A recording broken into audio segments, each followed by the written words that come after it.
What's up, West Coast Swing dancers? Today we're talking about how to dance a hitch in West Coast Swing. This is gonna help with your timing, it's gonna help with your connection and your stretch. Miss Megan, what's my name? Brian B. And this is Miss Megan from West Coast Swing Online. So what is a hitch? This would be a hitch. If we did a starter step, which you saw in the beginning of this, and an anchor step, this would be a hitch, right? If we did it the other way, this would be the hitch, so that's what we're talking about. So we've taught this quite a bit over the years, and the first thing we have to do is actually understand the timing and the footwork. Connection is going to be the next part. We talk about how we lead this, but let's just use our sugar push as our footwork. So normally we walk back 1, 2, 3, and 4, 5, and 6. But on a hitch, we're not going to walk on the 1, either one of us. We're going to hold. We're going to hold for 1. We're going to step and 2, 3, and 4, 5, and 6. That's the first thing I want you to do is in place. We'll talk about putting this in a moving way, but if we do a boring sugar push first, 1, 2, 3, and 4, 5, and 6, we're going to hold 1 and 2, 3, and 4, 5, and 6, 1 and 2, 3, and 4, 5, and 6. So without talking about any body rhythm, Ms. Megan, right? Just the footwork. So right now it might look clunky, but I want you to do that one more time. We have 1, 2, 3, and 4, 5, and 6, hold 1 and 2, 3, and 4, 5, and 6, hold 1 and 2, 3, and 4, 5, and 6. So we're holding it, there's an acceleration. But now let's talk a little bit about the stretch within your body, and I'll let you talk about that, and then we'll talk about the connection, all the rest of it. All right, so if we do this, we have 1, 2, 3, and 4. On our anchor step, we're going to go 5 and on the 6, we're going to stretch into the 1.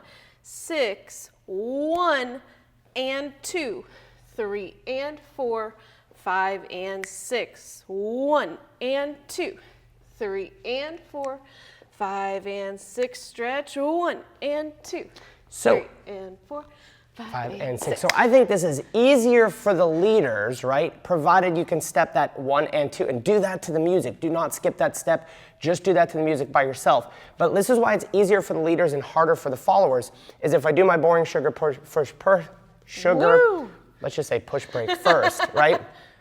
As I'm stretching back into that 6, I'm stretching back into the 1, so my body is moving back for the 1. It's already on the way to where it's gonna go for and 2.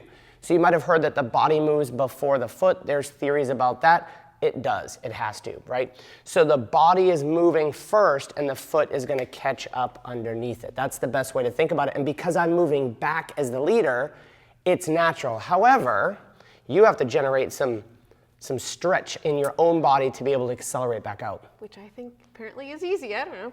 Okay, so yeah, we have 1, 2, 3, and 4, 5, and 6. On the stretch into 1, you wanna feel like you hit a wall that you can bounce back off of into your and 2, 3, 5, and 6, 1, and 2, 3, and 4, 5, and 6. It is also a little bit easier when you do have a connection. Yep, and the last thing we'll talk about, because I think connection also comes from the feet, is as I'm rolling back into my anchor, I'm actually using my front foot, my left foot, to help push me back. And I don't mean push me back, I mean stretch my center, my low center away, my hips are moving first, right? So that front foot anchors us. That's why we started with the being able to be fast with the feet. Because if you have the stretch but your feet don't move at the right speed, it's gonna look not good, and we want you to develop confidence and look good.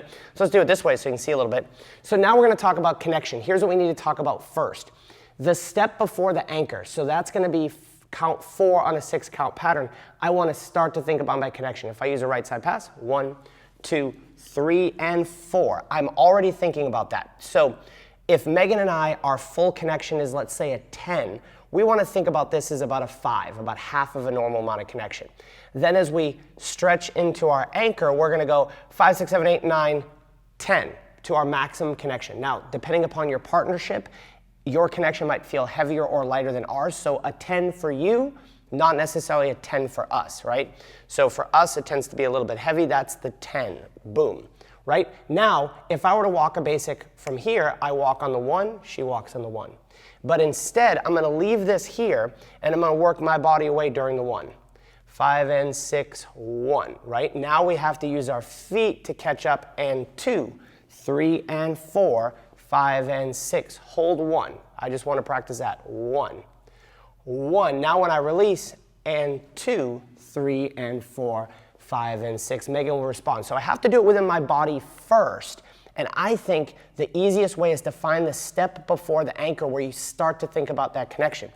If we used a whip, it would be count 6. 1, 2, 3, and 4, 5, 6. I'm thinking about that connection because I need to pay attention to it between count 6, 7, and 8, 1, right? There's my 1. The 1 goes by. Now I accelerate my body, and 2, 3, and 4, 5, and 6, 1, and 2, 3, and 4, 5, and 6. So it almost feels like this is what I don't want you to do. I see leaders do this. They give. Ooh. They give the hand. You know. Don't give the hand. Don't give, see what happens. Right, so as we're stretched away, I don't want to give that hand, right? Because if I'm stretched and Megan's connected to me and I give the hand, go ahead and hang back there, and I give the hand, what happens to her? She falls over, right? And then it's even harder for her to get forward. So when I'm stretched in my maximum connection, I'm stretching away from that hand. So is she. I'm moving away. Look at yourself in the mirror and make sure you don't do this. Oh, yeah. Or make sure you don't do this. I want to keep this as upright as possible. The hips can go back, because if we kept going, the hips going back, you might end up with a lower connection. You've seen that classic picture. So there'll be a little bit of a lowering as you build the connection. 3 and 4, 5 and 6, 1, 2, 3, and 4. And Megan just did something that we didn't talk about, which is she did it to herself without being led. Oh. Totally fine, right? Because I'm dancing a 6-count pattern, followed by another 6-count pattern. I'm dancing my basic.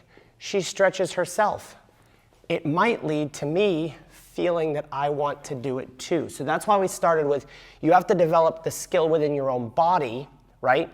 Then you can do it regardless of if your partner does or doesn't. Then if they've got the skills within their body, they feel it, and now you're dancing together. And that's the height of West Coast Swing. Speaking about the height of West Coast Swing, musicality is what really unlocks it. And there is a single key to musicality called counting straight 8s. If you don't know it, you're going to want to download this video here. It will truly unlock your West Coast Swing. I had someone come up to me when I was in Arizona who said that they watched it and it changed his dance life. Download that video. Check it out. Tell me what you think.